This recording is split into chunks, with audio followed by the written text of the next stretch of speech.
پیش ہے ہندی زبان میں اپڈیٹ۔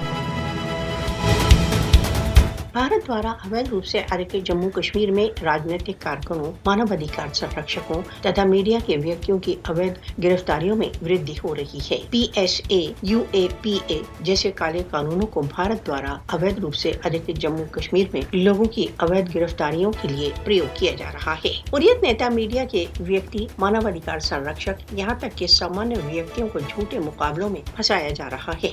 अवैध गिरफ्तारियां, छापे कश्मीरियों को दबाने में मोदी शासन की निराशा को व्यक्त करते हैं। भारत द्वारा अवैध रूप से अधिकृत जम्मू कश्मीर में मानव अधिकार कारकुनों तथा मीडिया के व्यक्तियों को लक्ष्य करना मोदी की नीति का भाग है। मोदी शासन कश्मीर विवाद के समाधान के सभी शांतिपूर्ण साधनों को नष्ट करने पर तुला हुआ है। भारत खुर्रम परवेज जैसे मानवाधिकार संरक्षकों तथा फहद शाह जैसे पत्रकारों को नजरबंद करने के लिए एंटी टेरर कानूनों का प्रयोग कर रहा है। अवैध गिरफ्तारियों का लक्ष्य भारत द्वारा अवैध रूप से अधिकृत जम्मू कश्मीर की स्वतंत्रता प्रेमी जनता को भयभीत करना है। मोदी सरकार की दबाव की नीतियां कश्मीरियों को स्वतंत्रता संघर्ष से रोकने में विफल रही हैं। भारत द्वारा अवैध रूप से अधिकृत जम्मू कश्मीर में अंतर्राष्ट्रीय कानूनों का ढिठाई से उल्लंघन करने पर दंडित किया जाना चाहिए। खुर्रम परवेज, फहद शाह तथा अन्यों की गिरफ्तारियों का लक्ष्य भारत द्वारा अवैध रूप से अधिकृत जम्मू कश्मीर में निरीह त्रस्तों की आवाज को मौन करना है। राजनीतिक कारकुनों, मानव अधिकार संरक्षकों तथा पत्रकारों की गिरफ्तारियां तथाकथित प्रजातांत्रिक भारत के लिए एक लज्जा का विषय है।